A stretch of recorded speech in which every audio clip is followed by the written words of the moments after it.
Hello बच्चों, मैं हूं आपके साथ दुर्गेश भारद्वाज। तो बच्चों, स्वागत है आपका एक बार फिर से हमारे YouTube channel study with UP वाली शिक्षा में। बच्चों, यदि आपको हमारी वीडियो पसंद आए तो प्लीज़ इसे लाइक एंड शेयर ज़रूर करें और अगली वीडियो के लिए आप इस चैनल को सब्सक्राइब जरूर करें तथा बेल आइकन को दबाना न भूलें ताकि आपको हमारी अगली वीडियो सबसे पहले प्राप्त हो सके।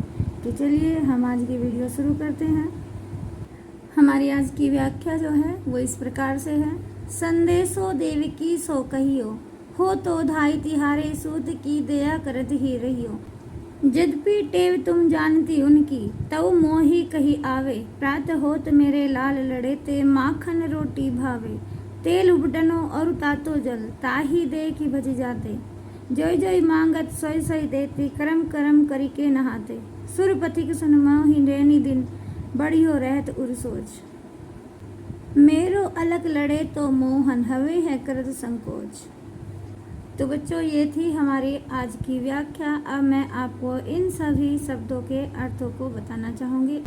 संदेशो देवकी सो कहियो, मतलब संदेशो यानी संदेश, देवकी देवकी माता, सो मतलब से या फिर को एक कर सकते हो इसमें, कहियो कह देना। तो बच्चों, इस लाइन का अर्थ मैं आपको बताना चाहूँगी।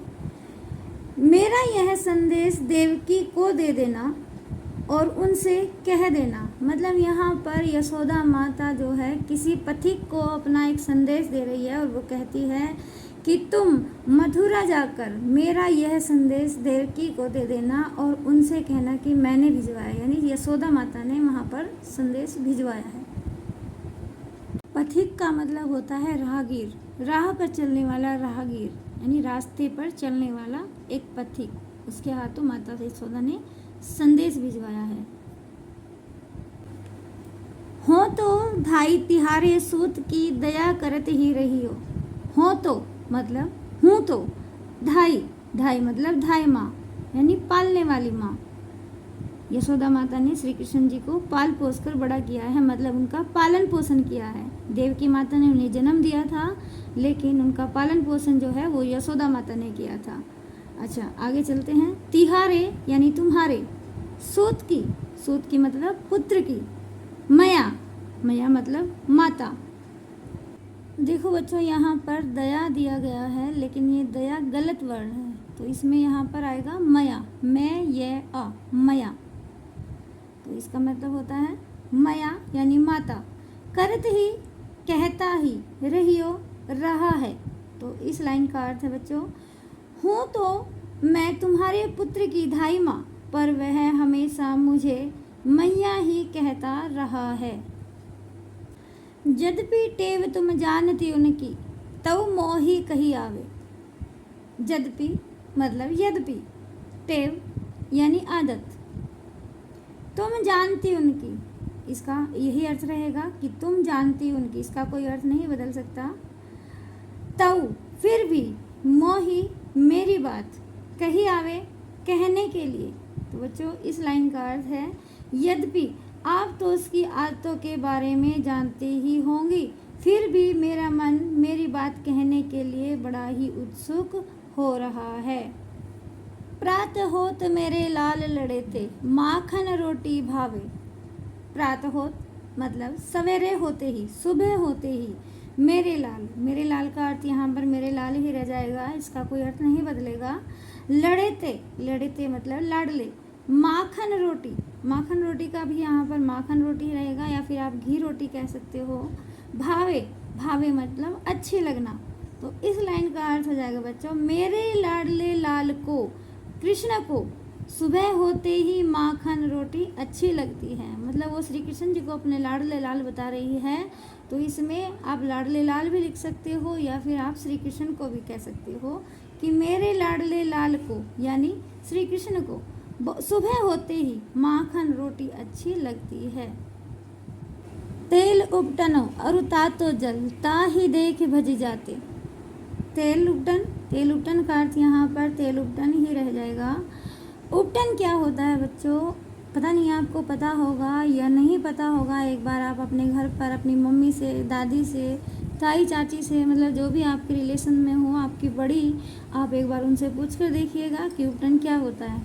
जैसे हम आज साबुन और शैम्पू इस्तेमाल करते हैं, उस वक्त साबुन और शैम्पू वगैरह नहीं थे, तो तेल और उपटन का इस्तेमाल किया जाता था। तो चलिए अब हम टाइम की बर्बादी ना करते हुए हम आगे चलते हैं। तेल उपटन का अर्थ यहाँ पर तेल उपटन ही रह जाएगा। अरु, अरु मतलब और। तातो जल का अर्थ होगा यहाँ पर गर्म पानी। ताही मतलब उसे, देखी यानी देख कर। भजी जाते, भजी जाते का अर्थ होता है भाग जाते। तो इस लाइन का अर्थ हो जाएगा बच्चों, तेल उपटन और गर्म पानी को देखते ही मेरा कृष्ण वहाँ से भाग जाता था। जोई जोई मांगत सोई सोई देती, करम करम करी के नहाते। जोई जोई मतलब जो जो, मांगत मांगता, सोई सोई मतलब वही वही, देती, देती का कोई भी अर्थ नहीं बदला जाएगा, यहाँ पर देती ही रहेगा। करम करम, करम करम मतलब धीरे धीरे। करी के मतलब के लिए। नहाते, नहाते मतलब नहाना। इसका अर्थ है जो जो भी वह मांगता वही वही मैं उसे देती, धीरे धीरे उसे स्नान करने की आदत पड़ गई। सुर पथिक सुन मोहि रहने दिन, बढ़ियो रहत उर सोच। सुर मतलब सूरदास, पथिक यानी राहगीर, वही मैंने पहले बताया था कि राहगीर होता है राह पर चलने वाला, राहगीर यानी मुसाफिर। सुन मोही, सुन मोही का अर्थ यहाँ पर सुन मोही ही रहेगा, इसका कोई भी अर्थ नहीं बदला जाएगा। रैनी दिन, रैनी दिन मतलब रात और दिन। बढ़ियो बढ़ना। रहत मतलब रहती है। उर मतलब हृदय। सोच, सोच मतलब सोच यानी फिर चिंता। यहाँ पर इसका अर्थ हो जाएगा कि सूरदास जी के अनुसार माता यशोदा उस राहगीर से कहती है कि मेरे हृदय में रात दिन यही चिंता बढ़ती रहती है। मेरो अलग लड़े तो मोहन, हमें है करत संकोच। मेरो मतलब मेरा, अलग, अलग मतलब प्यारा। लड़े तो मतलब दुलारा। मोहन श्री कृष्ण, हवे है मतलब है। कृत मतलब करता। संकोच, संकोच का अर्थ यहाँ पर संकोच ही रहेगा, इसका कोई भी अर्थ नहीं बदला जाएगा। तो इस लाइन का अर्थ हो जाएगा कि मेरा प्यारा दुलारा मोहन मथुरा में कुछ मांगने के लिए कोई संकोच तो नहीं करता।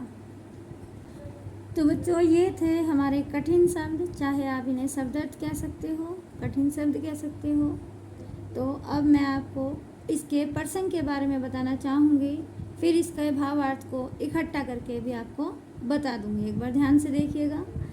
प्रस्तुत पद्यांश में सूरदास जी ने श्री कृष्ण का उसकी माता देवकी के पास मथुरा चले जाने के बाद यहाँ पर माता यशोदा के स्नेह तथा उनकी पीड़ा का वर्णन किया है। तो बच्चों चलिए एक बार फिर से इसके भावार्थ को देख लेते हैं। माता यशोदा एक पथिक को संदेश देती है और कहती है कि मेरा यह संदेश देवकी को दे देना और उनसे कहना कि मैं तुम्हारे पुत्र की धाई माँ तो हूँ, पर वह हमेशा से मुझे मैया ही कहता रहा है, इसलिए मेरे पुत्र के प्रति प्रेम स्वाभाविक है। यद्यपि आप तो उसकी आदतों के बारे में जानती ही होंगी, फिर भी मेरा मन मेरी बात कहने के लिए उत्सुक हो रहा है। मेरे लाडले लाल को, मेरे कृष्ण को सुबह होते ही माखन रोटी अच्छी लगती है। उपटन और तेल और गर्म पानी को देखते ही मेरा कृष्ण वहाँ से भाग जाता था। उसे यह सब पसंद नहीं था। स्नान करते समय जो जो भी वह मांगता वही वही मैं उसे देती रहती। धीरे धीरे उसे स्नान करने की आदत पड़ गई। सूरदास जी कहते हैं कि माता यशोदा उस राहगीर से कहती है कि मेरे हृदय में रात दिन यही चिंता बढ़ती रहती है कि मेरा प्यारा दुलारा मोहन मथुरा में कुछ मांगने के लिए कोई संकोच तो नहीं करता। तो बच्चों चलिए अब हम इसके काव्य सौंदर्य को भी देख लेते हैं। बच्चों यहाँ पर कवि ने पुत्र वियोगी माता, कौन थे पुत्र वियोगी माता? यशोदा माता, क्योंकि उनका पुत्र उनसे दूर जा रहा था तो उसके वियोग में वे श्री कृष्ण के प्रति जो उनका था प्रेम था, उनका स्वाभाविक प्रेम था, उसके रूप को व्यक्त किया है। तो चलिए अब हम इसके भाषा को देख लेते हैं। भाषा है ब्रज भाषा, शैली मुक्तक, गुण माधुर्य, रस वात्सल्य, छंद ज्ञ पद और शब्द शक्ति व्यंजना। अलंकार देख लीजिए बच्चों एक बार इसका। अलंकार में यहाँ पर संदेशो देवकी में द और मोही कही में है, लाल लड़ेते में ल और रैनी दिन में न। अब यहाँ पर देखो बच्चों द है, ल और न, इन वर्णों की बार बार आवृत्ति हो रही है। तो एक ही वर्ण की बार बार आवृत्ति होने के कारण यहाँ पर अनुप्रास अलंकार हो जाता है। अब इसमें एक अलंकार हो रहा है बच्चों, देखिए एक बार। जोई जोई, सोई सोई और करम करम में एक ही शब्द की पुनरावृत्ति यहाँ पर हो रही है। मतलब एक पहला भी शब्द जोई है, दूसरा भी जोई है। अच्छा, सोई में भी ये देख लो कि पहला शब्द भी सोई है और दूसरा शब्द भी सोई है। ऐसे ही इसमें कर्म के बारे में भी दिया गया है, पहला भी कर्म है और दूसरा भी कर्म है। तो यहाँ पर एक ही शब्द की एक से अधिक बार आवर्ती होने के कारण, मतलब एक बार पुनः फिर से आवर्ती होने के कारण यहाँ पर पुनरुक्ति अलंकार हो जाता है। तो बच्चों ये थी हमारी सूरदास पाठ की सभी व्याख्या। मुझे आशा है कि आप सभी को समझ में आ गई होंगी। थोड़ी मेहनत कीजिएगा, बोर्ड की परीक्षा है। धन्यवाद।